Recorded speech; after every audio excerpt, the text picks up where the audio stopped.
46 feet.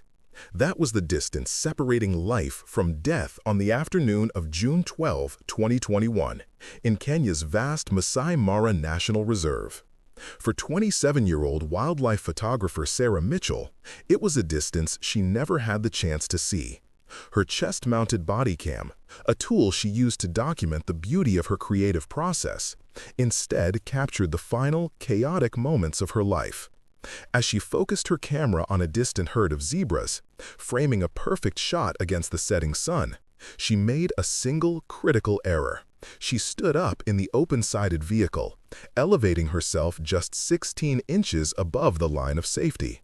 What her viewfinder couldn't show her, and what her artistic passion momentarily blinded her to, was the 420-pound male lion perfectly concealed in a patch of tall grass just to her right. But this tragedy wasn't the result of a single mistake. It was the culmination of a series of small, seemingly innocent decisions made in the final 5 minutes, each one pushing her closer to an invisible and unforgiving boundary. The devastating irony is that Sarah Mitchell was not a reckless amateur. She was an accomplished and deeply passionate photographer on her third expedition to the Mara, a place she considered her spiritual home. Having left a stable marketing career to pursue her dream, she had logged hundreds of hours in the field and was intimately familiar with the reserve's safety protocols. Her colleagues admired her innate talent and profound respect for wildlife, but they also knew of her intense dedication, a drive to capture the perfect image that could sometimes blur the line between professional courage and unacceptable risk. On that day, the atmosphere was one of serene admiration, not of imminent danger, and her decision to stand was an artistic one, made in pursuit of a slightly better angle on a seemingly peaceful scene. Before we explore the full story, we'd like to know where you're watching from today. Let us know in the comments below, and please consider subscribing to our channel and liking this video. To truly understand how a day filled with such promise ended so tragically, we must go back 11 hours to 5:30 in the morning, as Sarah woke completely unaware that the camera she was about to turn on would become the silent, impartial witness to her final moments. Sarah Mitchell was not simply a photographer. She was a visual poet who had traded the predictable comfort of a London marketing career for the untamed beauty of the wild. Her journey began not in a sterile studio, but in the rolling hills of rural England, where a camera gifted by her grandfather became an extension of her own eyes. For Sarah, taking a picture was never an act of capture, but one of connection, a belief that a single, powerful image could bridge the vast distance between a city dweller and the fragile ecosystem they might never see. This was her third expedition to Kenya, a land she felt was intrinsically woven into her own soul. Her work was a testament to her philosophy: to witness, to understand, and to share the profound, silent stories of the natural world. She sought to make people care, to translate the language of the wild into a universal emotional experience, a mission that defined her every action. This profound passion was the source of both her brilliance and her greatest vulnerability. Colleagues and mentors lauded her innate sense of composition and her almost spiritual patience in waiting for the perfect light. But some had offered gentle warnings, noting her tendency to become so absorbed in the moment, so driven to capture the shot, that she might push the boundaries of caution. It was not recklessness that drove her, but an intense, all-consuming dedication. She dreamed of one day seeing her work in a renowned magazine or publishing a book, not for personal acclaim, but to amplify her message of conservation. This ambition gave her life purpose, a clear trajectory toward a future she was meticulously building, frame by frame, completely unaware that her story was already nearing its final chapter. The morning of June 12, 2021, dawned with the kind of deceptive perfection that often precedes tragedy. The sky over the Masai Mara was a vast, cloudless canvas of blue, promising exceptional visibility and the soft, warm light that photographers dream of. Sarah awoke at 5:30 a.m., her energy palpable, eager to begin the day's exploration. The air was cool and crisp, carrying the distant sounds of the waking savannah. It was a day like countless others she had experienced, filled with potential and the quiet thrill of anticipation. There was no premonition, no subtle shift in the atmosphere, to suggest that the normal rhythm of life was about to be irrevocably broken. For Sarah and everyone with her, it was simply another beautiful morning in one of the most beautiful places on Earth. Her group was small and intimate, typical for the bespoke safari experiences she preferred. It included Joseph, a local guide whose quiet demeanor concealed decades of experience reading the nuances of the bush, an American couple celebrating their honeymoon, and a solo German tourist. Their plan for the day was structured and logical. In the morning, they would explore the lush banks of the Talek River, a lifeline for the region's diverse wildlife. The afternoon was reserved for the vast open plains, where they hoped to intercept the great zebra migration and photograph the herds against the dramatic backdrop of the setting sun. The mood in the vehicle was one of shared wonder and quiet respect, a collection of strangers united by their awe of the landscape unfolding around them. As they set out, Sarah prepared her familiar array of equipment: her primary camera, a pair of binoculars for spotting distant movement, and a simple water bottle. But on this trip, she had a new tool. 4 months earlier, she had purchased a small body cam, which she now secured to a harness on her chest. Its purpose was not safety, but storytelling. She intended to use the footage for her blog, creating behind-the-scenes videos that would immerse her followers in her creative process, offering them her own point of view as she navigated the wilderness. At 4 p.m., after a midday rest, the group drove towards the southern sector of the reserve. 35 minutes later, Joseph brought the open-sided Land Cruiser to a gentle stop. Before them, a large herd of zebras grazed peacefully, their stripes a mesmerizing pattern against the golden grass. The attack occurred in a landscape of breathtaking but treacherous beauty. The Masai Mara National Reserve spans 583 square miles of southwestern Kenya, a region renowned for one of the highest concentrations of wildlife on the planet. Their specific location was an open plain about a mile from the Talek River. The terrain was mostly shortgrass savanna, punctuated by the iconic silhouettes of lone acacia trees. However, the timing was critical. It was the end of the rainy season, and this had allowed pockets of dense tall grass to flourish, some reaching up to 4 feet high. These patches, beautiful in the afternoon light, were also perfect, natural blinds for predators. The Land Cruiser was parked on a simple dirt track, and directly to its right, stretching for over 100 yards, was one such patch of impenetrable grassland, a silent, waiting ambush point hidden in plain sight. This environment, combined with the time of year, created a heightened state of activity for the region's apex predators. June marks the beginning of the dry season, a period when prey animals begin to congregate around the dwindling water sources, making them more predictable and vulnerable. This, in turn, makes it a prime hunting season for the Mara's lions. The local lion population is one of the most robust in Africa, and while generations of exposure have made them accustomed to the presence of safari vehicles, seasoned rangers constantly stress a vital point. This familiarity is not friendship. It is tolerance, and it can vanish in an instant. The lions view the vehicles as large, noisy, but ultimately harmless parts of the landscape, as long as the familiar shape and the rules of engagement are maintained. Those rules are simple, strict, and designed for survival. The most fundamental protocol in the Masai Mara, repeated by every guide at the start of every safari, is to remain seated inside the vehicle at all times when in the presence of dangerous game. Standing up, sitting on the roof, or leaning out over the sides is expressly forbidden, as it breaks the vehicle's established silhouette and can be perceived as a threat. Joseph had reviewed these regulations with the group that morning, just as he always did. For Sarah, on her third visit, these were not new concepts. They were second nature. Yet, the day felt utterly normal. No specific warnings had been issued by park management.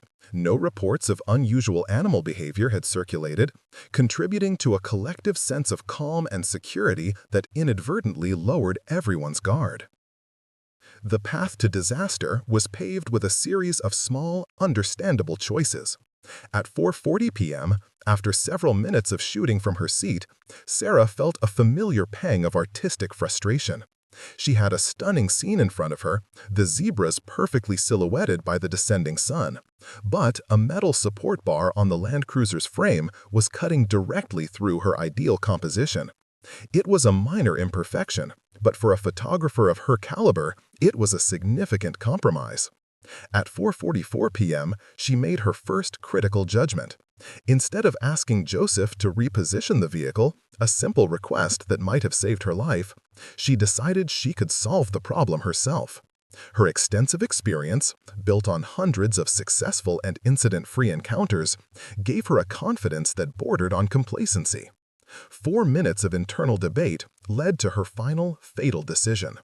At 4:45 p.m., convinced she could get the perfect angle with a slight change in elevation, Sarah stood up on the back seat of the vehicle.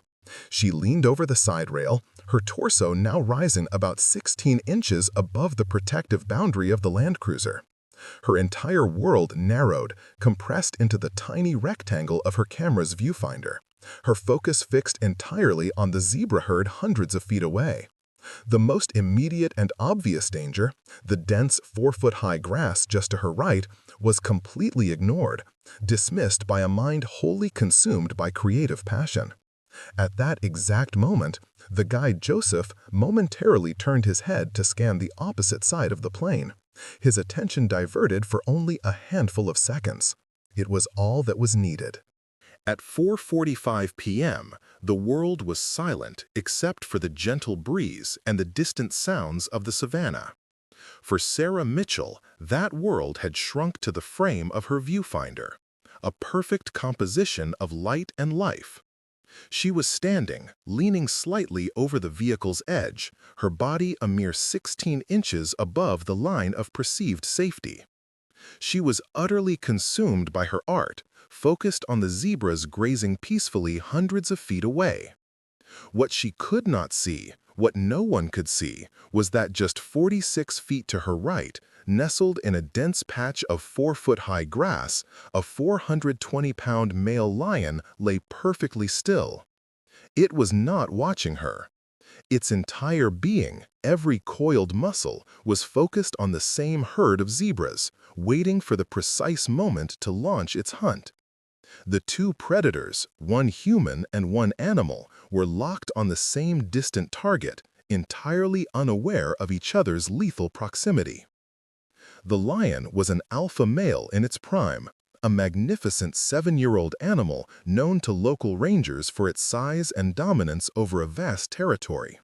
He was in perfect health, a powerful and experienced hunter at the peak of his physical capabilities. For at least the last 8 minutes, he had been methodically stalking the zebra herd, using the tall grass as cover, inching forward with imperceptible patience. His behavior was entirely normal, a classic predatory sequence driven by instinct and hunger. He was not hunting people. The human presence in the Land Cruiser was, up to that point, nothing more than an irrelevant part of the familiar landscape, a shape and sound he had learned to ignore over hundreds of similar encounters. His mind was not on the vehicle, but on the hunt. An animal of this size is a marvel of biological engineering, a creature whose capabilities are difficult for the human mind to fully comprehend. A 420-pound lion can generate enough force with a single paw swipe to shatter bone, and can accelerate to a speed of 31 miles per hour in just a few seconds. Its bite force is immense, capable of crushing the thick femurs of a buffalo.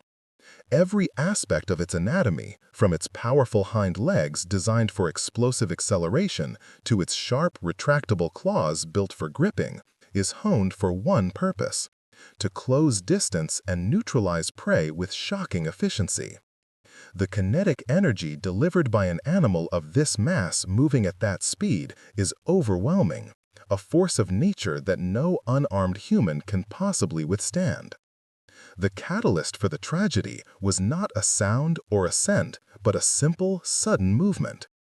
As Sarah stood up, breaking the familiar solid silhouette of the Land Cruiser, she unknowingly triggered a deeply ingrained defensive instinct in the lion.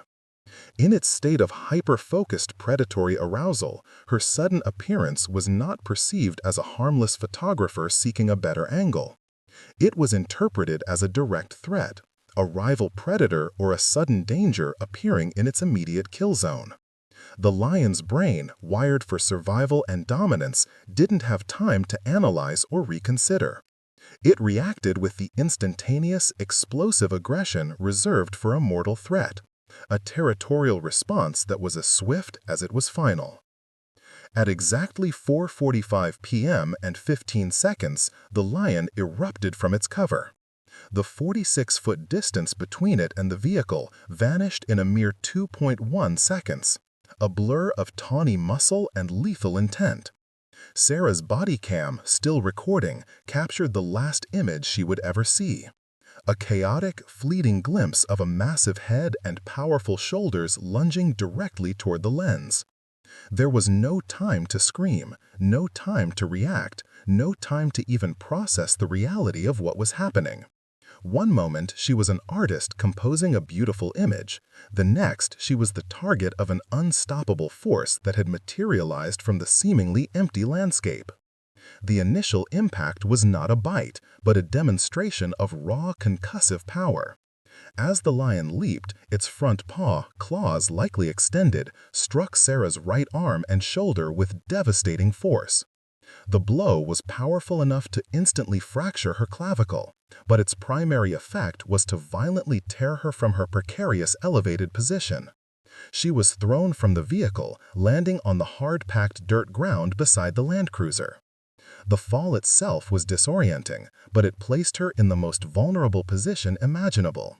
On the ground, injured and at the mercy of one of the planet's most formidable predators. Once Sarah was on the ground, the lion's attack became precise and brutally efficient. It immediately repositioned its grip, its instincts targeting the most vital area. It delivered a single, catastrophic bite to the base of her neck. The pressure from its jaws was immense, severing her carotid artery and fracturing several cervical vertebrae in a fraction of a second. This one action was unequivocally fatal, causing massive, uncontrollable hemorrhaging and catastrophic trauma to her spinal cord. The entire sequence, from the initial paw strike to the fatal bite, was a matter of seconds, a terrifyingly swift execution of a predator's deadly instinct.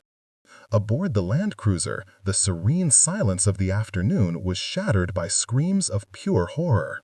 The other tourists were frozen in a state of shock and disbelief, their minds struggling to reconcile the peaceful scene of moments before with the brutal reality unfolding beside them. The guide, Joseph, reacted on pure instinct honed by years in the bush. He began to furiously honk the vehicle's horn and rev the powerful engine, creating a cacophony of noise in a desperate attempt to startle the lion, to break its focus, and to drive it away from Sarah. The vehicle, once a platform for observation, had become the only weapon he had. The body cam, now lying on the ground beside Sarah, continued its silent, impartial recording. For 7 seconds, it captured a chaotic montage of images. The vast blue sky, a blur of golden grass, the underside of the Land Cruiser. These visuals were accompanied by the horrifying sounds of the attack, the deep growls of the lion mixed with the frantic blaring of the horn and the terrified cries from the vehicle. Then, its lens was partially obstructed by dirt and blood, the visual record giving way to a purely auditory one, a chilling soundtrack to the tragedy's final moments. The entire physical attack, from the first impact to the moment the lion released her, lasted a total of 52 seconds. During this time, the animal had dragged Sarah's body approximately 36 feet from the vehicle, pulling her deeper into the tall grass, an instinctual move to secure its perceived threat away from the source of the noise and commotion. It was this continuous, aggressive noise from the Land Cruiser that likely saved her body from being taken further. The relentless blaring of the horn and the roaring engine finally broke the lion's concentration, and it abandoned its victim, melting back into the grasslands as quickly as it had appeared. By 4:47 p.m., a profound and terrifying silence had fallen over the scene. The lion was gone. Joseph, his face a mask of grim determination, immediately got on the radio to issue a distress call, his voice steady despite the shock. While the other tourists remained huddled in the vehicle, paralyzed by what they had just witnessed, Joseph made a decision of immense bravery. Knowing the lion could still be nearby, he exited the vehicle and cautiously approached the area in the tall grass where Sarah lay, his first duty now to assess her condition. His discovery confirmed his worst fears. Sarah's injuries were catastrophic and utterly devastating. The massive blood loss from the severed artery was immediately apparent, and a quick check revealed no discernible pulse and no signs of breathing. She was motionless. In the heart of the remote African bush, miles from any advanced medical care, Joseph knew that there was nothing that could be done. He relayed the grim assessment over the radio, his words conveying the urgent need for park rangers, but also the stark reality that this was now a recovery mission, not a rescue. The remoteness of their location now became a critical factor in the tragedy's timeline. The nearest park ranger unit, which included a trained field medic, was stationed over 15 miles away. Navigating the rough terrain, they drove as fast as they could, but it still took them 28 minutes to reach the scene. They arrived at 5:15 p.m. to a scene of quiet devastation, with Joseph standing guard near Sarah and the other tourists still inside the Land Cruiser, their faces pale with shock. The golden hour that Sarah had been so eager to capture was now casting long, somber shadows across the plains. The rangers and the medic immediately took over, moving Sarah to a more open area and initiating CPR as their protocols demanded. They worked tirelessly, but it was a gesture born of procedure, not of hope. The nature and severity of her injuries, particularly the combination of massive hemorrhage and severe cervical trauma, were described as being incompatible with life. After 4 minutes of fruitless efforts, the attempt was ceased. At 5:19 p.m., on the open plains of the Masai Mara she had so dearly loved, Sarah Mitchell was officially pronounced dead. Her body cam, its lens still obscured, continued to record the audio of the desperate, heartbreaking resuscitation efforts for another 12 minutes before its battery finally died. The arrival of the first park ranger unit at 5:15 p.m., a full 28 minutes after the attack, marked the beginning of the official response. The team, which included a trained field medic, found a scene of profound shock and stillness. Joseph stood a short distance away, a silent guardian, while the remaining tourists were still inside the Land Cruiser, their faces etched with the horror of what they had witnessed. The medic immediately moved to Sarah's side, but a single glance at her injuries confirmed the grim reality. The trauma to her neck and the sheer volume of blood loss told a story of an event that was unsurvivable. Despite the obvious futility, they followed their training, initiating cardiopulmonary resuscitation as mandated by their protocols. A final, desperate gesture of procedure in the face of an irreversible outcome. The sun continued its descent, casting a beautiful, tragic light over their efforts. After 4 minutes of continuous CPR with no response, the effort was officially terminated. At 5:19 p.m., in the golden light of the African savanna she had traveled so far to capture, Sarah Mitchell was pronounced dead at the scene. The official cause of death was later confirmed by a formal examination. Massive hemorrhagic shock resulting from the complete severance of the carotid artery, compounded by catastrophic trauma to her cervical vertebrae. The attack had been so swift and so precise that her life had likely ended in seconds. In a final, haunting postscript, her chest-mounted body cam, its lens still partially obscured by dirt, continued to record the audio of the scene for another 12 minutes before its battery finally expired, capturing the quiet, somber sounds that followed the failed resuscitation attempt, a final, impartial record of the tragedy's immediate aftermath. The following morning, the Kenya Wildlife Service, or KWS, launched a full and formal investigation into the incident. Their team arrived at the scene to conduct a meticulous forensic analysis of the area. They documented the position of the vehicle, measured the 46-foot distance from the tall grass to the Land Cruiser, and analyzed the lion's tracks to reconstruct its approach and subsequent retreat. The most crucial piece of evidence, however, was Sarah's body cam. After being carefully recovered, its memory card was extracted, revealing the final 19 seconds of footage leading up to the attack. This recording, though brief and chaotic, provided an objective, undeniable account of the event's catalyst, shifting the investigation from speculation to certainty and forming the unshakable foundation of their final report. The conclusions of the KWS investigation were unambiguous. The footage from the body cam, corroborated by the consistent statements from the guide and the other tourists, clearly showed Sarah Mitchell standing up and leaning over the side of the vehicle, a direct and critical violation of the park's most fundamental safety protocol. The report officially classified the incident as a tragic accident, finding no fault with the guide, who was momentarily looking in another direction, or the animal. The lion's behavior was determined to be a classic defensive response. It was not a predatory attack on a human. It was a territorial reaction triggered by the sudden appearance of an unfamiliar silhouette in its immediate proximity during a high-stakes hunt. The responsibility, the report concluded, rested on a single, fatal decision made in the pursuit of a photograph.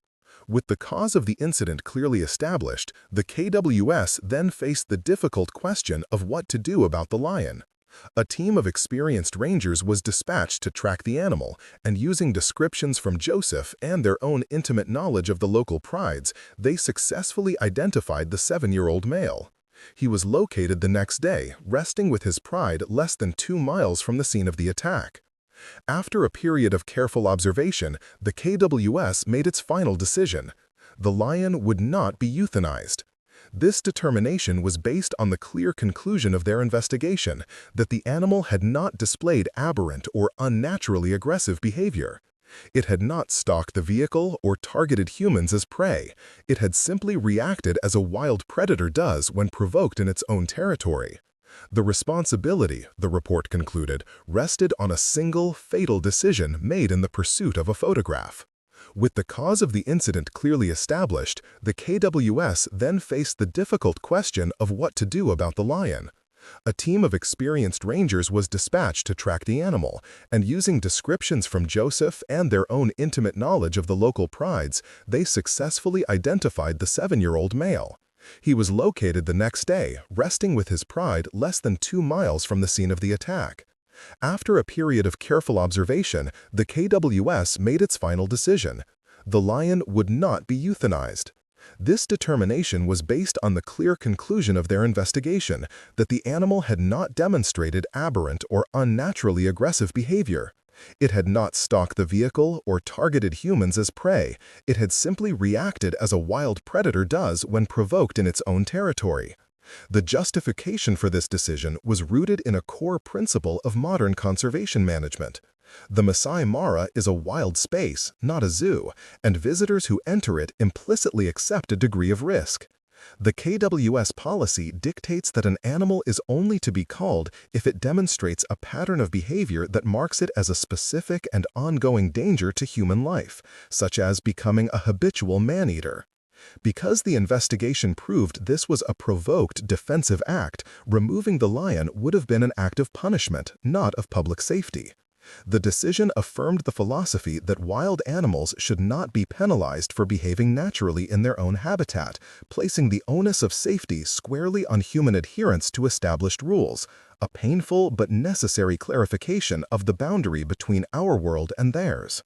The news of Sarah's death was delivered to her family in the United Kingdom through official consular channels, a devastating blow that sent ripples of grief through their community. In the days that followed, as the story gained international media attention, her family released a public statement. In it, they spoke of their profound and immeasurable loss, but also of Sarah's deep and abiding love for the natural world. In an act of remarkable grace, they explicitly asked that no blame be placed on the guide, Joseph, and that no harm come to the lion. They understood, they said, that Sarah was living her dream and was fully aware of the inherent risks that came with it. Her passion was for wildlife in its purest, most untamed form, and they believed she would not have wanted her death to result in the destruction of the very thing she revered. In the wake of the tragedy, the Masai Mara National Reserve's managing authority implemented several significant and immediate changes to their safety protocols. While the existing rules were sound, the incident highlighted a need for more aggressive and impactful reinforcement. Mandatory safety briefings for all visitors were made more detailed, and the rule against standing in vehicles was elevated to a zero-tolerance policy, with violators facing immediate expulsion from the park. Furthermore, large graphic warning signs were installed at all park entrances and major junctions, illustrating the potential consequences of breaking the rules.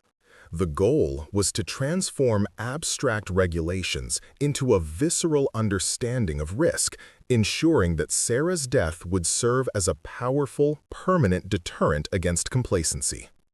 Sarah Mitchell's legacy, however, extends far beyond revised safety signs.